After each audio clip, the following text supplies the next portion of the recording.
రాష్ట్ర సహాయ కార్యదర్శి శాంతి గారు మాట్లాడాల్సిన కోరుతున్నాను.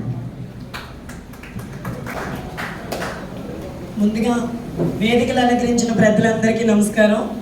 అలాగే విద్యార్థులందరికీ కూడా ప్రతి ఒక్కరూ చాలా ప్రయాసపడి ప్రయాణాలు చేసి వచ్చి ఇక్కడ మా యొక్క ప్రసంగాన్ని విజయవంతం చేస్తున్న ప్రతి ఒక్కరికి పేరు పేరున ప్రత్యేకమైనటువంటి ధన్యవాదాలు తెలియజేసుకుంటున్నాను. నా పేరు శాంతి, నేను విజయనగరం జిల్లా అధ్యక్షురాలుగా అలాగే స్టేట్ అసిస్టెంట్ సెక్రటరీగా కూడా ఉన్నాను. RSU అనేది రెవల్యూషనరీ స్టూడెంట్ యూనియన్ 2014 జూలై 5వ తారీఖు ఆవిర్భవించడం జరిగింది. ఆ రోజు నుంచి నేటి వరకు కూడా విద్యార్థులకు ఉండేటువంటి సమస్యల మీద అనేక మార్లు పోరాటాలు చేస్తూ అనునిత్యము విద్యార్థులకు ఉండేటువంటి సమస్యలు అనగా మెస్సుల్లో భోజనాలు సరిగ్గా పెట్టకపోయినా, హాస్టల్స్లో భోజనం సరిగ్గా పెట్టకపోయినా, కాలేజీలో లెక్చరర్లు అసభ్యకరంగా మాట్లాడినా, విద్యార్థుల పరంగా ఏ సమస్యలు మీరు ఇబ్బందులకు గురవుతున్నా ఆ సమస్యలు మా దృష్టికి రాగానే వెనక అడుగు వేయబోకుండా అది ఎలాంటి పరిస్థితులైనా, ఎలాంటి అర్ధరాత్రి అయినా, పొద్దున్నైనా, ఎలాంటి సాయంత్రం టైం, ఎలాంటి టైంలోనైనా మేము మీకు ముందుండి మీ యొక్క సమస్యలు క్లియర్ చేయడానికే విద్యార్థుల సంఘం RSU అనేది కష్టపడతా ఉంది. నాకు 550 మార్కులు వస్తాయి గ్యారంటీగా ఈ Rajahmundry government junior Rajahmundry medical కాలేజీలో సీట్ వస్తుందని ప్రశాంతంగా నిద్రపోయిన విద్యార్థికి ఉదయం నిద్రలేస్తే పరీక్ష పేపర్ లీక్ అయిపోయింది, పరీక్ష రద్దు అయిపోయింది. ఇదే పరీక్షకి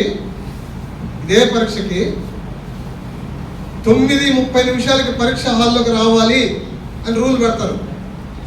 31 నిమిషానికి లోపలికి వచ్చారంటే రాణిస్తున్నారా? ఒక్క సెకండ్ లేట్ అయినా గేట్లు క్లోజ్ చేసే ఈ ప్రభుత్వం ఇన్ని 20 లక్షల మంది విద్యార్థులు పరీక్ష రాసే పరీక్ష పత్రాన్ని ఎంత భద్రపరచాలి, ఎంత జాగ్రత్తగా చూసుకోవాలి అంటే ఈ ప్రభుత్వానికి పరీక్షలన్నా, విద్యార్థులన్నా, తల్లిదండ్రులన్నా లెక్కలేదు. ఆ వేల కోట్లు విద్యార్థులకు చేరడం లేదు. ఈరోజు ప్రభుత్వ సంక్షేమ హాస్టళ్ల అభివృద్ధికి నిధులు కేటాయించామని చెప్పారు. మరి కేటాయిస్తే నిన్న అనంతపురంలో జరిగిన సంఘటన ఏంటి? ఒక అబ్బాయి చనిపోయాడు, మరో 2కి దెబ్బలు తగిలాయి. డబ్బులు ఎక్కడికి వెళ్ళాయి? అట్లాగే ప్రభుత్వ పాఠశాలల్లో మౌలిక సదుపాయాలు కల్పించాలా, పూర్తి స్థాయి అధ్యాపక పోస్టులు భర్తీ చేయాలా అని మేము చెప్తా ఉన్నాం. ఈ డిమాండ్ ఎప్పటి నుంచో ఉంది, కొత్త డిమాండ్ ఏం కాదు. గత ప్రభుత్వంలో ఒక డిఎస్సి జరగల, ఈ ప్రభుత్వంలో డిఎస్సి జరిగింది. డిఎస్సి జరిగినప్పుడు ప్రతిపక్షంలో ఉన్న వాళ్ళు 1 సంవత్సరం పాటు ఏం మాట్లాడాల.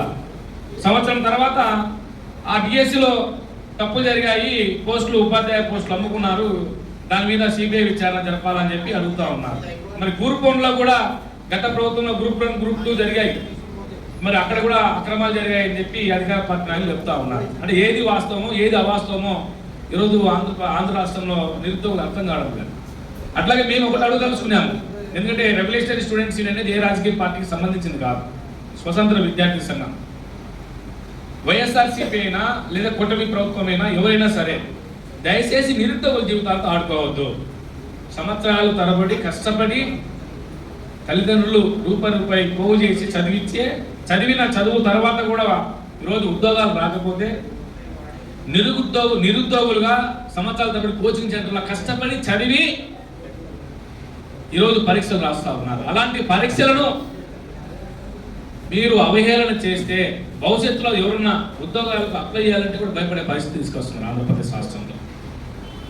కాబట్టి ఒక పక్కమో కేంద్రంలో ఉన్న బీజేపీ ప్రభుత్వం నీటు సంబంధించి ఈరోజు అవకతవకలు జరిగాయని చెప్పి అక్కడ విద్యార్థులు ఆందోళన చేస్తే అక్రమంగా కేసులు పెట్టారు, లాఠీ చార్జ్ చేశారు, నిర్బంధించారు.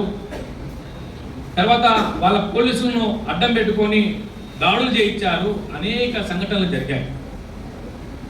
సరే, దాంతో ఇక్కడ ఆంధ్రప్రదేశ్ రాష్ట్రంలోనేమో విద్యార్థి సంఘాలు ప్రభుత్వ పాఠశాలలోకి పోవద్దు అని చెప్పి నిబంధనలు పెడతా ఉన్నారు.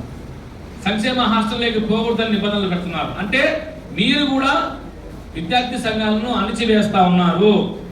ఇది చాలా స్పష్టంగా అర్థమవుతా ఉంది. కాబట్టి ఈ అణచివేత ధోరణి సరైనటువంటి పద్ధతి కాదు. ఎక్కువ నష్టం జరుగుతుంది. ఆంధ్రప్రదేశ్ రాష్ట్రంలో విద్యార్థులకు నష్టం జరుగుతుంది. మీ తెలివితేటలు ఈరోజు ఆంధ్రప్రదేశ్ రాష్ట్రంలో చిన్న చిన్న పాఠశాలలు ఈరోజు యాజమాన్యాలు ఇబ్బందులు పడుతూ ఉన్నారు.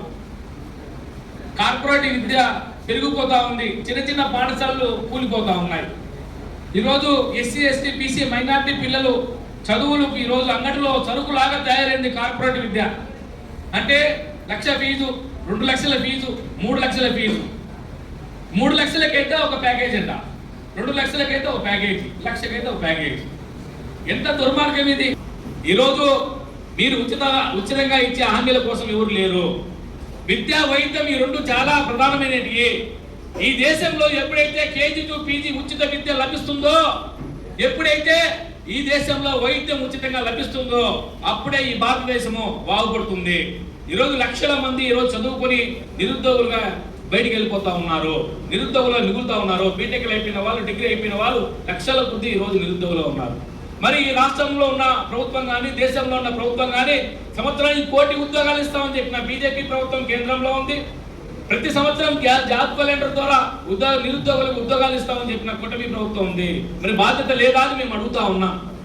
కాబట్టి బాధ్యతగా రాష్ట్రంలో ఉన్న నిరుద్యోగ సమస్య పరిష్కారానికి నిజాయితీగా పనిచేయాలని చెప్పి నేను కూటమి ప్రభుత్వాన్ని విజ్ఞప్తి చేస్తా ఉన్నాను.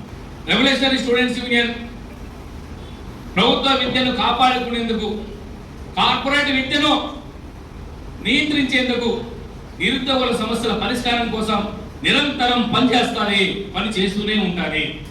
ఇది ఆర్ఎస్యు యొక్క భవిష్యత్తు నిరంతర ప్రక్రియ.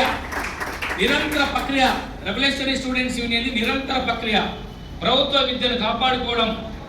విద్యను కాపాడుకుంటే ఎస్సీ ఎస్టీ బీసీ మైనారిటీ పిల్లలందరూ కూడా భవిష్యత్తులో అన్ని రంగాల్లో ముందు భాగానే ఉంటారు. కాబట్టి ప్రభుత్వ విద్యను కాపాడుకుంటాం, కార్పొరేట్ ను తిప్పుకొడతామని చెప్పి తెలియజేసుకుంటూ ఈ అవకాశం ఇచ్చిన మిత్రులందరికీ పేరు పేరున ధన్యవాదాలు.